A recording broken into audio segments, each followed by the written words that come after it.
오늘도 주 안에서 주님을 사랑함과 은혜 안에서 이 수요예배 나오신 사랑하는 성도님들을 사랑하고 축복합니다.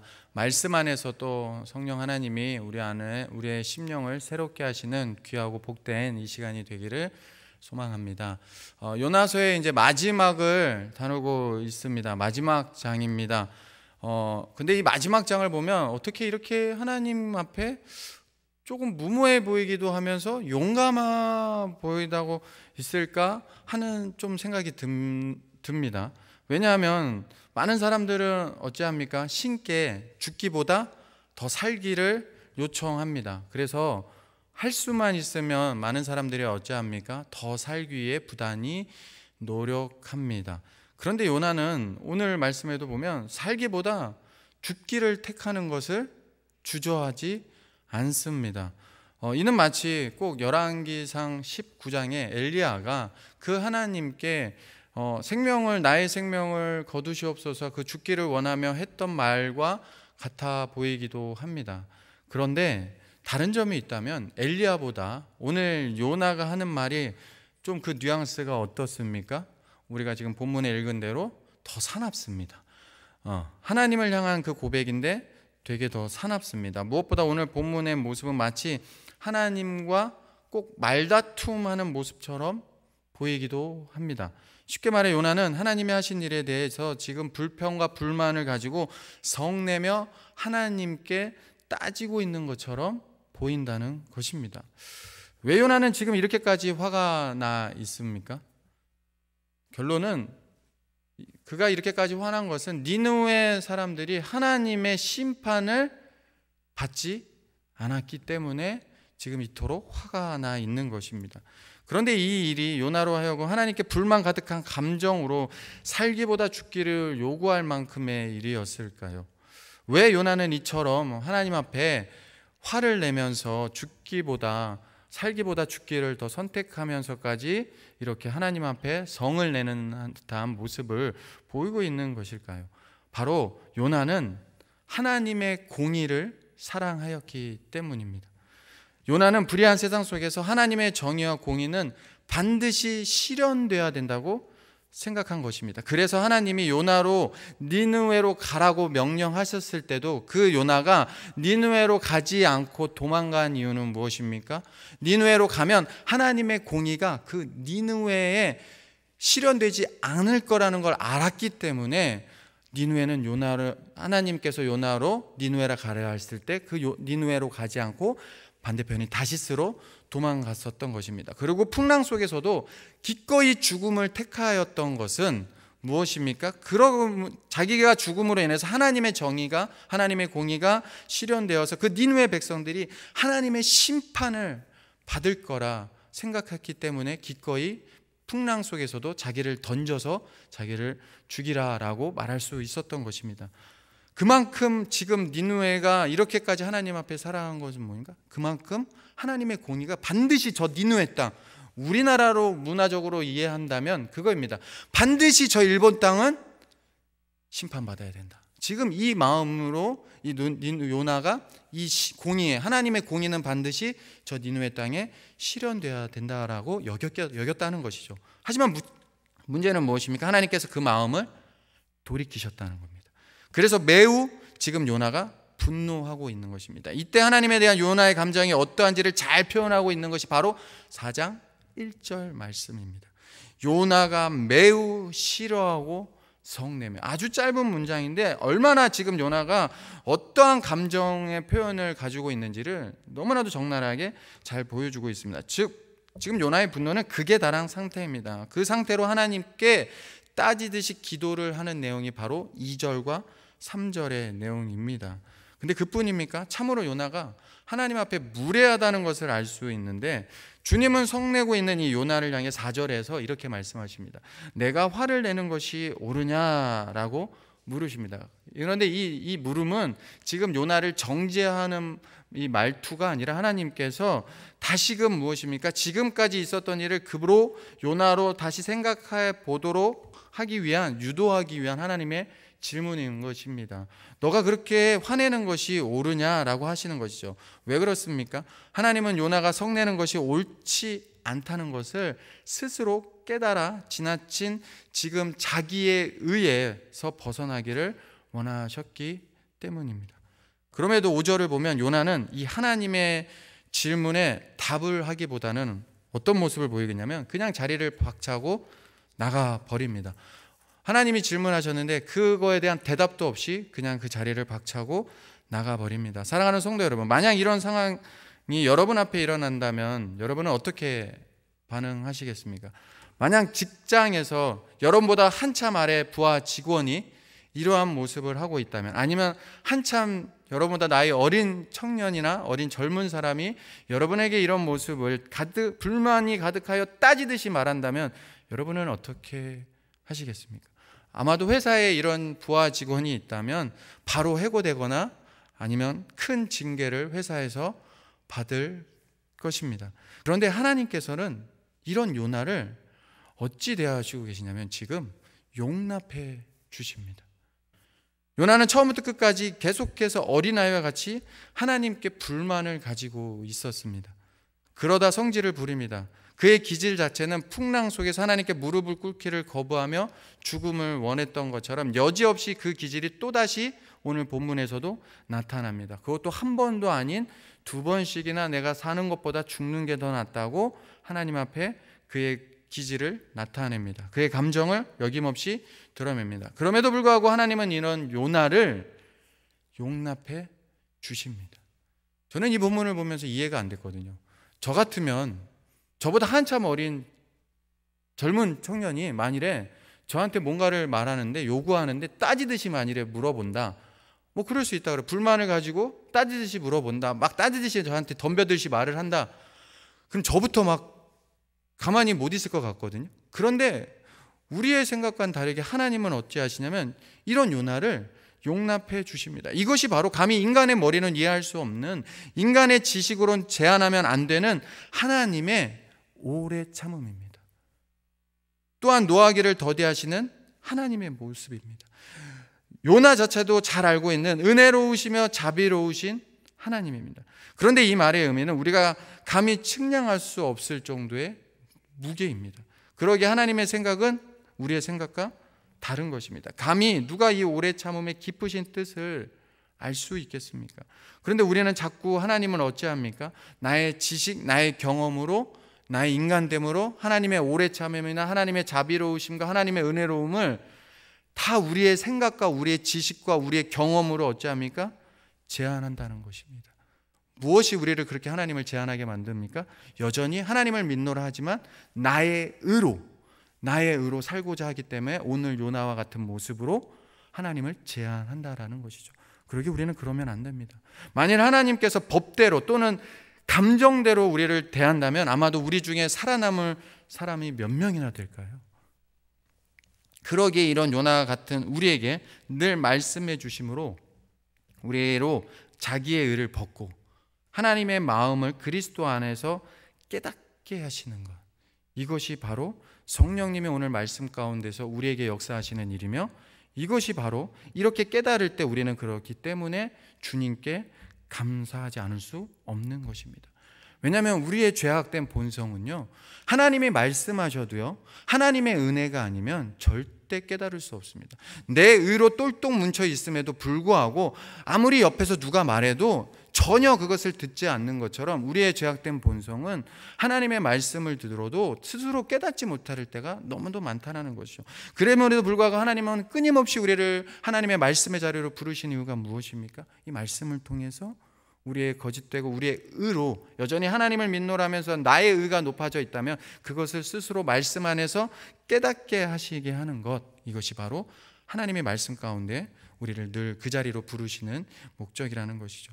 그래서 요나를 깨닫게 하기 위해서도 우리가 잘 아는 본문에서 읽은 하나님은 어떤 사건을 지금 요나에게 일으키십니까?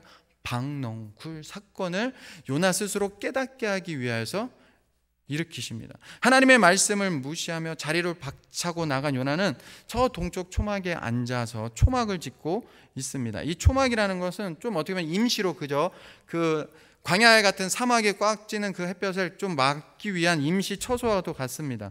그 성읍에 무슨 일이 일어나는 거 보려고 그는 그늘 안에 그리고 앉았습니다. 그리고 간밤에 하나님께서는 요나의 초막 옆으로 박너쿨이 자라게 하심으로 요나를 그 뜨거운 햇볕에서 보호해 주셨습니다. 이것을 성경은 뭐라고 표현하냐면 요나의 괴로움을 면하게 하시려 하셨다라고 성경은 표현하고 있습니다.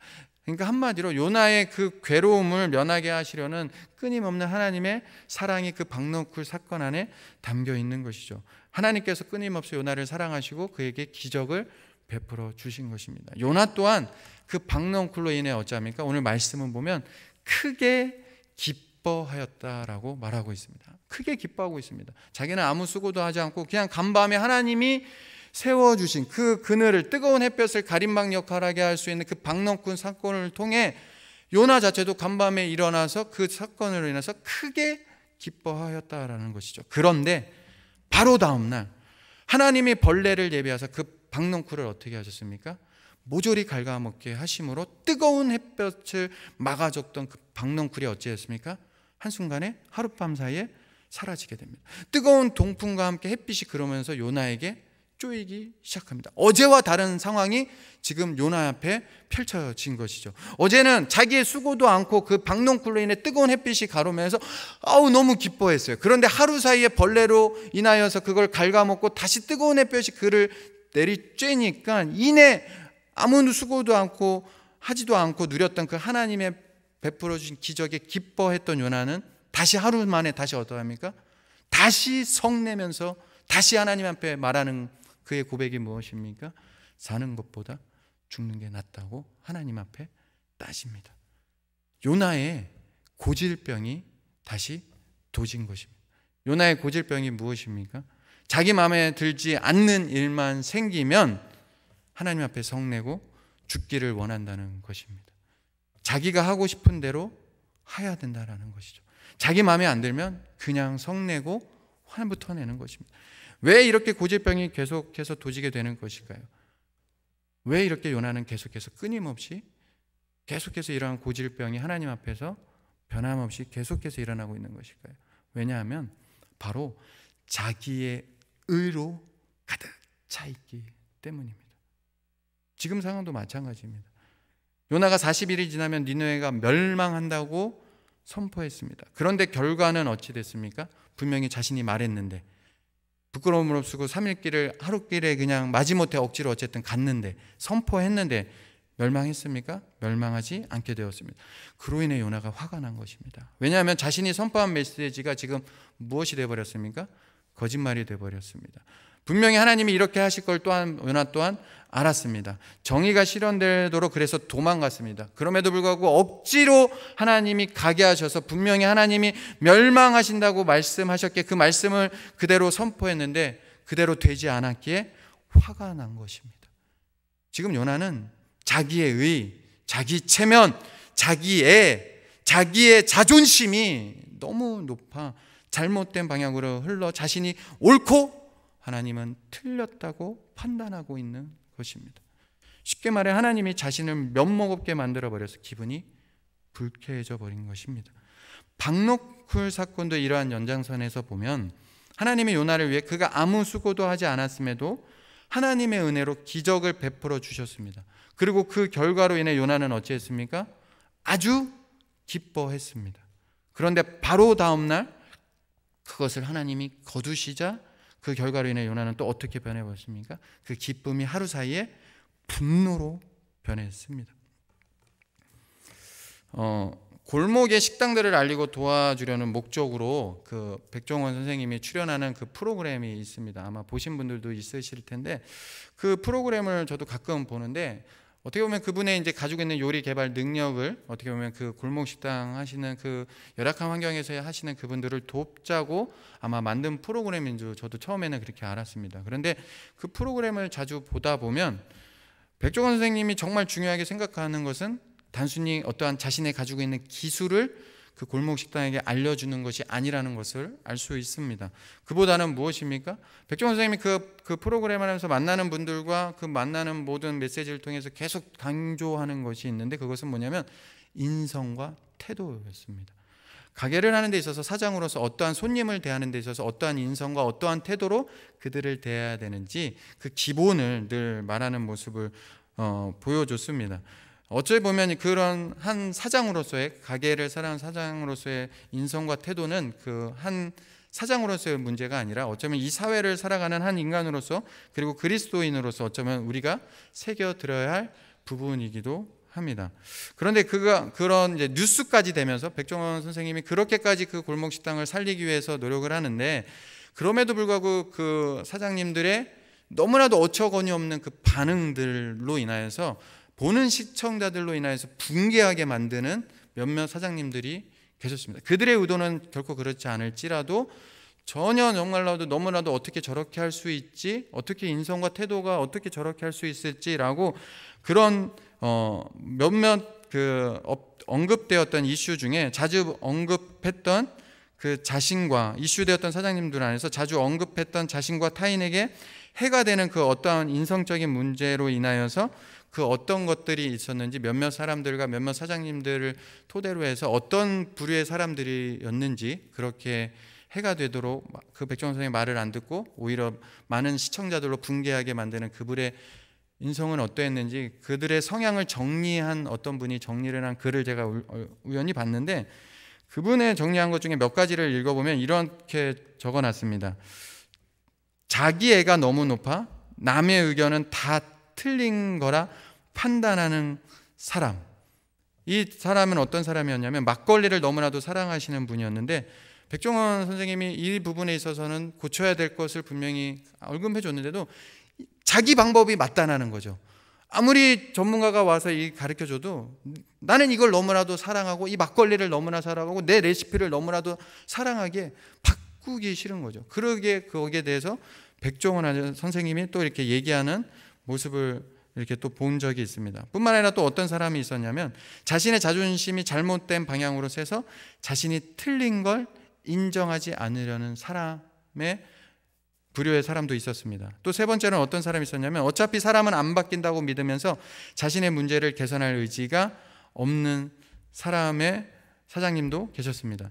그래서 이분한테 백종원 선생님이 어떤 말을 했냐면, 인간은 안 바뀐다는 그런 관념은 깨십시오 라고 그 사장한테 그런 얘기 또한 했습니다. 또 어떤 분은 나한테는 괜찮다고 상대도 불쾌하지 않을 거라 하면서 음식을 마구 손으로 먹는 사람도 있었습니다. 그러니까 이런 사람들이 한마디로 무엇입니까? 자기 중심적 가치관에 벗어나지 못하는 사람입니다.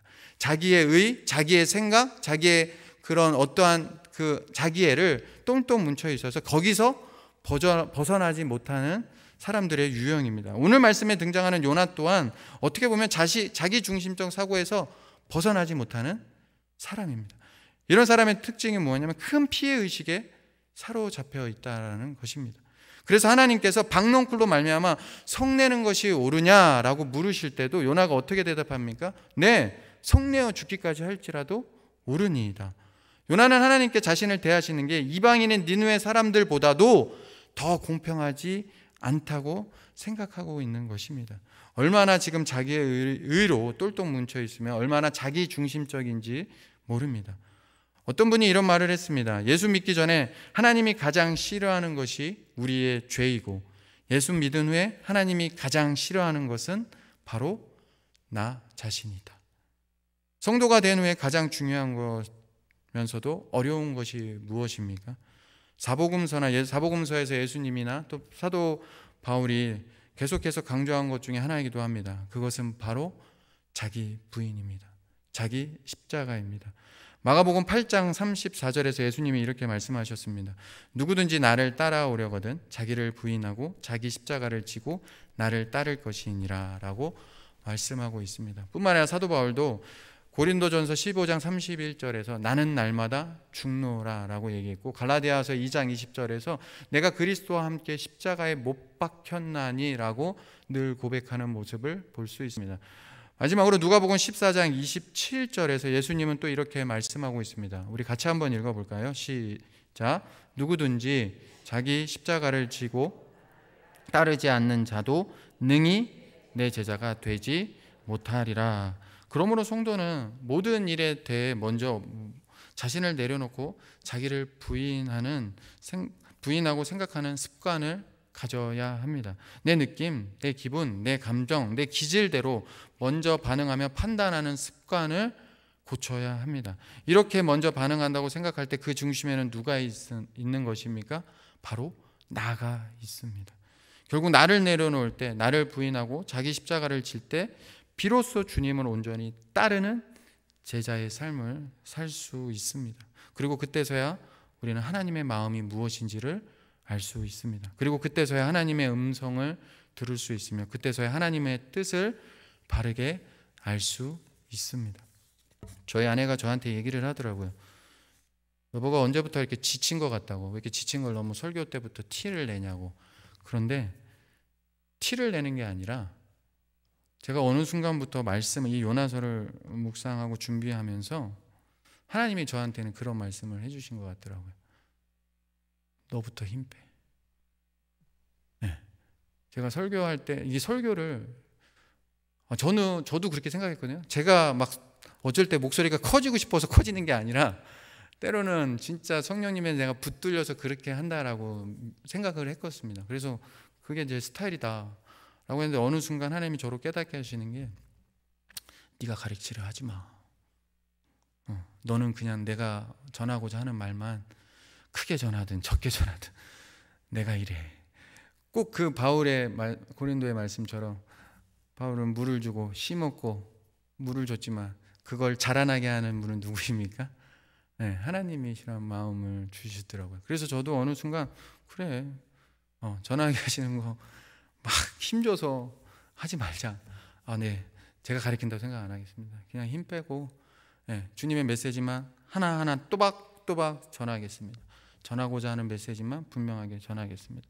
그러면서 요나서를 마무리하면서 바라기는 주님이 우리에게 예수의 생명의 빛을 비춰주셨습니다. 그 빛 안에서 우리를 구원하셨고 우리로 날마다 누구의 말에 의해서 우리가 지금 이 자리에 여러분이 있는 것이 아니라 스스로 하나님의 말씀을 깨닫게 하시는 그 은혜를 안에서 저와 여러분이 이 자리에 있는 줄 믿습니다. 그렇기 때문에 날마다 우리가 사모해야 되는 것이 무엇입니까? 주님, 나로 깨닫게 하여 주옵소서. 나의 의로 지금 신앙생활하고 있지는 않습니까? 나는 하나님을 믿노라 하면서 정말로 하나님의 그 뜻대로 하나님의 마음을 전하는 자로 살아가고 있습니까? 아니면 여전히 하나님을 믿노라면서 내 의로 가득하여서 누군가의 말에 쉽게 상처받고 쉽게 넘어지고 쉽게 그러고 있지는 않습니까? 혹여 또는 내가 상처받는다 하면서 나는 쉽게 다른 사람에게 말로 상처는 주고 있지 않습니까? 우리가 자기의에 똘똘 뭉쳐 있을수록 더 피해의식이 커지는 것 같더라고요. 그렇기 때문에 요나서도 보면 저는 오늘 그래서 결론을 그렇게 내리고 싶었습니다. 요나서 자체가 결론을 하나님이 주지 않고 있습니다. 그보다 하나님의 질문으로 끝을 맺습니다. 어떻게 보십니까? 내가 어찌 아끼지 아니하겠느냐라며 질문으로 끝을 맺습니다. 요나가 그에 어떻게 반응했는지 우리는 알 수 없습니다. 하지만 저와 여러분은 하나님의 물음에 답할 수 있습니다. 그리고 이어서 나만의 요나서를 오늘 이 시간 이후부터 써내갈 수 있는 것이죠. 여러분은 어떻게 나만의 요나서를 앞으로 써내려 가시겠습니까? 사랑하는 성도 여러분, 어린아이와 같이 모든 것을 하나님의 뜻, 하나님의 마음보다 여전히 내 마음, 나의 관점, 나의 가지고 있는 삶의 기준이 먼저 앞서 있지는 않은지 늘 자신을 살펴볼 수 있는 은혜가 우리 안에 있기를 예수 그리스도의 이름으로 간절히 축원합니다. 하나님께서는 나만 사랑하는 분이 아닙니다. 하나님은 다른 사람도 사랑하십니다. 하나님은 나를 위해서 십자가에 죽으셨지만 나 아닌 다른 사람을 위해서도 십자가에 못 박혀 피 흘려 죽으셨습니다. 내가 하나님께 소중한 것처럼 타인도 하나님께 소중한 존재라는 것을 잊지 마시기 바랍니다. 요나는 그걸 잊어버렸어요. 지금 한 이야기로 오늘의 말씀을 마무리하고자 합니다. 어떤 사람이 하나님께 이런 질문을 했습니다. 하나님, 인간을 얼마나 사랑하세요? 이에 대한 질문에 하나님께서는 자리에 일어나시더니 양쪽 팔을 쭉 펴시며 이만큼, 그리고 십자가에 못 박혀 죽으셨습니다. 기도하겠습니다. 할렐루야.